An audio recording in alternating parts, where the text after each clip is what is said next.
Hello दोस्तों, कैसे हो आप सब। आशा करता हूँ कि सब अच्छे होंगे। तो चलिए आइए शुरू करते हैं आज की क्लास। और आज की जो हमारी क्लास रहने वाली है ये सी टेट यू टेट 2026 के लिए पेपर 2 एसएसटी से रहने वाली है।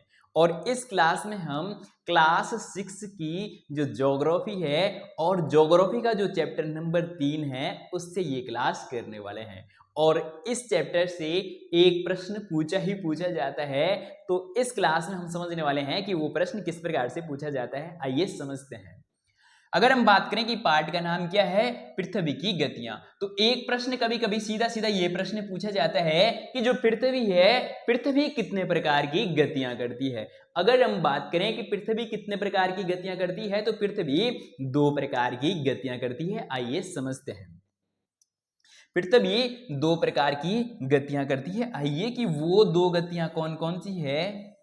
एक हो जाएगी घूर्णन गति और दूसरा कौन सी, परिक्रमण गति। आइए समझते हैं कि घूर्णन गति किसे कहते हैं और परिक्रमण गति किसे कहते हैं। जब पृथ्वी अपने ही अक्ष पर क्या करती है, एक चक्कर पूरा करती है, तो उसे घूर्णन गति कहते हैं। और जब पृथ्वी क्या करती है, सूर्य के चारों ओर एक चक्कर पूरा करती है, तो उस गति को क्या कहते हैं, परिक्रमण गति कहते हैं। इसे थोड़ा सा हम उदाहरण के माध्यम से समझेंगे।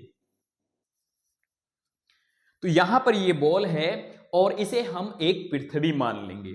इस बॉल को हम क्या मान लेंगे, पृथ्वी मान लेंगे। और अगर हम अब बात करें कि घूर्णन गति किसे कहेंगे, तो जब पृथ्वी क्या करती है, अपने अक्ष पर जहां पर है वहीं पर एक चक्कर क्या करती है, पूरा करती है, तो इस गति को क्या कहते हैं, घूर्णन गति कहते हैं। और जब पृथ्वी क्या करती है, सूर्य के चारों ओर, सूर्य के चारों ओर इस प्रकार से क्या करें, गति करें, तो इस गति को क्या कहते हैं, परिक्रमण गति कहते हैं।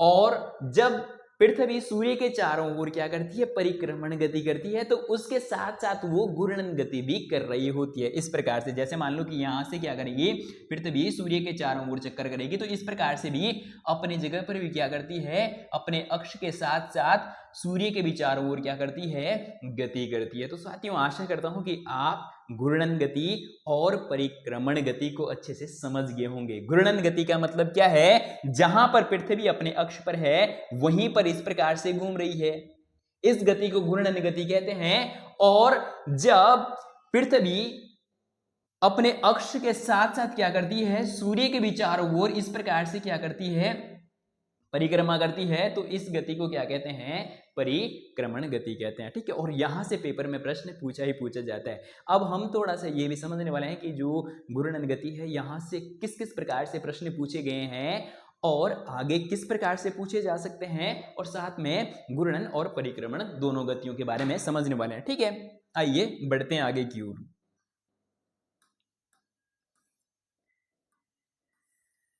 अब पहले हम घूर्णन गति को समझने वाले हैं। ये तो हमने समझ लिया कि घूर्णन गति किसे कहते हैं।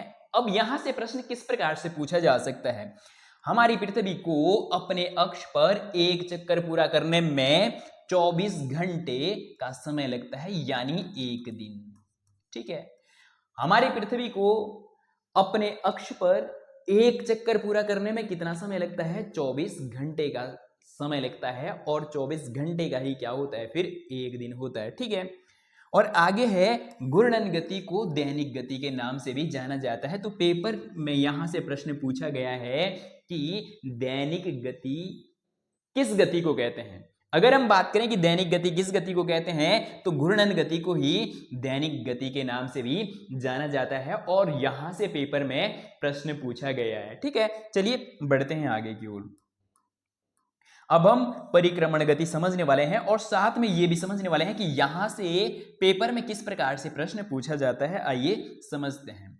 सबसे पहले अगर हम बात करें परिक्रमण, तो जब पृथ्वी सूर्य के चारों ओर क्या करती है, परिक्रमा करती है, तो उसे परिक्रमण गति कहते हैं। ठीक है, आइए समझते हैं। पृथ्वी की सूर्य के चारों ओर परिक्रमा करने की गति को परिक्रमण गति कहते हैं। और इसे वार्षिक गति भी कहते हैं। वार्षिक का मतलब जैसे दैनिक गति, हमने किस गति को समझा था, घूर्णन गति। दैनिक का मतलब एक दिन में जो हम क्या करते हैं, दैनिक दिनचर्या होती है। उसी प्रकार से पृथ्वी भी क्या करती है, एक दिन में है अपना चक्कर पूरा करती है। और वार्षिक गति का मतलब क्या हो जाएगा कि जो पृथ्वी है, पृथ्वी क्या करती है, एक वर्ष में सूर्य के चारों ओर क्या करती है, चक्कर लगाती है। तो इसलिए इस गति को क्या कहते हैं, वार्षिक गति भी कहते हैं। किस गति को, परिक्रमण गति को वार्षिक गति के नाम से भी जानते हैं। ठीक है, बढ़ते हैं आगे की ओर। और आगे है, पृथ्वी सूर्य के चारों ओर अपना एक चक्कर लगभग कितने दिन में,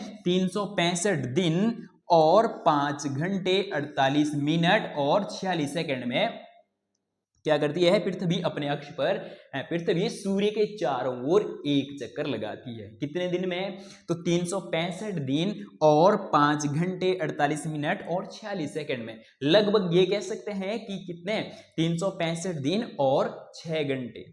हम क्या करते हैं कि जो ये 6 घंटे हैं, इस 6 घंटे को अपनी सुविधा के लिए क्या नहीं करते हैं, इसमें ऐड नहीं करते हैं या गिनते नहीं है। हम सीधा सीधा कहते हैं कि पृथ्वी सूर्य के चारों ओर एक चक्कर पूरा करने में कितना समय लगाती है, तो 365 दिन। और जो ये 6 घंटे हैं, ये 6 घंटे एक साल के 6 घंटे और दूसरे साल के भी 6, तीसरे साल के भी 6 और चौथे साल के भी 6, तो 4 साल बाद, ठीक है, फिर 4 साल बाद ये कितने हो जाते हैं, तो ये 6 करके 24 घंटे हो जाते हैं। और जब 24 घंटे हो जाते हैं तो एक दिन भी कितने घंटे का होता है, 24 दिन का।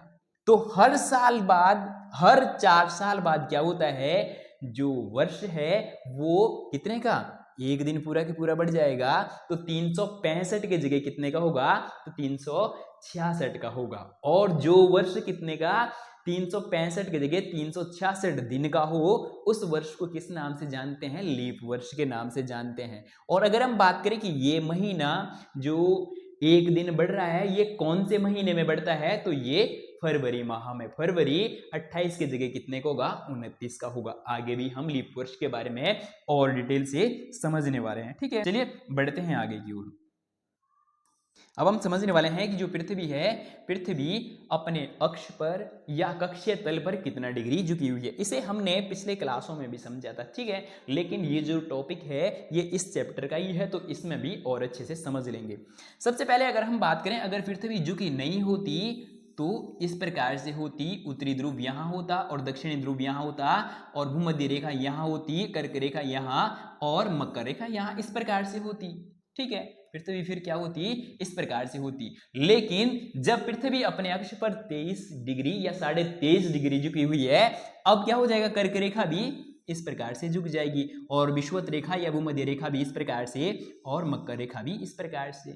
उत्तरी ध्रुव अब यहां ना होकर कहां है, यहां है। ठीक है, उत्तरी ध्रुव जब यहां है और ये जो झुकाव है ये कितने का होता है, ये 23.5 डिग्री का होता है। तो पृथ्वी अपने अक्ष पर, अक्ष का मतलब होना यहां था और यहां पर है, तो इस झुकाव को ही क्या कहा जाता है, ये झुकाव कितने का है, तो ये 23.5 डिग्री का है। ठीक है, इसी प्रकार से अगर हम अब बात करें कि कक्षीय तल पर पृथ्वी कितना डिग्री झुकी है, यहां से और ये यहाँ का जो झुकाव है ये कितना हो जाएगा, ये 66.5 डिग्री का हो जाएगा। ये कितने का हो जाएगा, 66.5। तो पेपर में बहुत बार यहाँ से प्रश्न पूछा गया और मैं आशा और उम्मीद करता हूं कि आप इसे अच्छे से समझ गए होंगे। ठीक है, चलिए बढ़ते हैं आगे की ओर।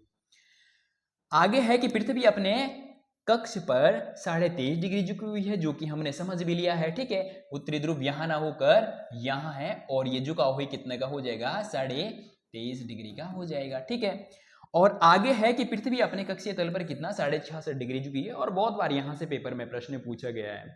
और हमने ज्यादा से ज्यादा हम क्या है, पृथ्वी का जो 123 डिग्री का झुकाव है इसे ही ध्यान रखते हैं। और कभी कभी पेपर में प्रश्न इस प्रकार से पूछा जाता है कि पृथ्वी अपने कक्षीय तल पर कितना डिग्री झुकी हुई है, और हम पेपर में गलत करके आते हैं। तो हमें दोनों झुकाव को क्या रखना है, ध्यान रखना है कि पृथ्वी अपने कक्ष या अक्ष, ठीक है, पर कितने डिग्री झुकी हुई है और अपने कक्षीय तल पर कितने डिग्री झुकी हुई है। तो तल कौन सा हो जाएगा, ये वाला, और ये जो झुकाव है ये कितने का है, 66.5 का है। ठीक है, और अगर कक्ष पूछा जाए तो ये वाला झुकाव कितने का, 23.5 डिग्री। ठीक है, चलिए बढ़ते हैं आगे की ओर और आशा करता हूं कि ये आप अच्छे से समझ गए होंगे। बढ़ते हैं आगे की ओर। और एक प्रश्न यहां से भी पेपर में बहुत बार पूछा गया है कि प्रदीप्ति वृत्त किसे कहते हैं। अगर हम बात करें कि प्रदीप्ति वृत्त किसे कहते हैं, तो ये सूर्य है, इसे थोड़ा सा पहले चित्र में समझ लेते हैं, उसके बाद हम इसके बारे में पढ़ेंगे कि ये है क्या। तो ये सूर्य है और ये हमारी क्या है, पृथ्वी है। और जो भाग पृथ्वी का सूर्य के सामने है वहां पर दिन, और जो सूर्य के विपरीत दिशा में है पृथ्वी का भाग, वहां पर रात होगी। और ये दिन और रात को बांटने वाला जो वृत्त है, यानी हम कह सकते हैं कि पृथ्वी पर वह वृत्त जो दिन और रात को विभाजित करता है उसे ही क्या कहते हैं, प्रदीप्ति वृत्त कहते हैं। मतलब जो भाग पृथ्वी का सूर्य के सामने होगा वहां पर दिन, और जो सूर्य के विपरीत दिशा में होगा वहां पर रात होगी। तो जो दिन और रात को विभाजित करने वाला जो वृत्त है उस वृत्त को ही क्या कहते हैं, प्रदीप्ति वृत्त कहते हैं। और पेपर में बहुत बार यहां से प्रश्न पूछा गया। आइए समझते हैं। ग्लोब पर वह वृत्त जो दिन तथा रात को विभाजित करता है प्रदीप्ति वृत्त कहलाता है। ठीक है, आगे की पृथ्वी के अपने अक्ष पर घूर्णन गति करते समय पृथ्वी का जो भाग सूर्य के सामने या सूर्य की ओर होता है वहां पर दिन होता है, और पृथ्वी के जो विपरीत दिशा में होता है वहां पर क्या होती है, रात होती है। तो अगला प्रश्न यहां से किस प्रकार से पूछा जा सकता है कि जो पृथ्वी पर दिन और रात होते हैं वो कौन से गति के कारण होते हैं, तो घूर्णन गति के कारण होते हैं। और पृथ्वी क्या करती है, अपने अक्ष पर घूमती है। इसको थोड़ा सा फिर से एक बॉल के माध्यम से समझ लेंगे। ठीक है, मान लो कि जो बॉल है, बॉल का ये भाग अभी किसके सामने है, सूर्य के सामने है।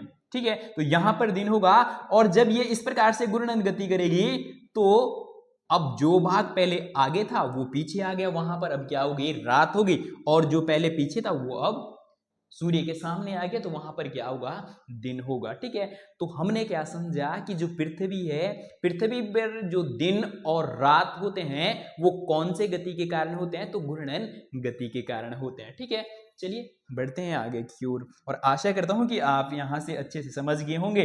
और अब अगर पेपर में किसी भी प्रकार का यहां से प्रश्न पूछा जाता है तो मैं उम्मीद और आशा करता हूं कि आप वो प्रश्न क्या नहीं करेंगे, गलत नहीं करेंगे। ठीक है, चलिए बढ़ते हैं आगे की ओर।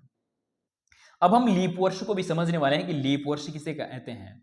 ऐसे तो हमने ऊपर समझ लिया था, लेकिन अब थोड़ा सा और अच्छे से समझने वाले हैं कि लीप वर्ष किसे कहते हैं। आइए समझते हैं।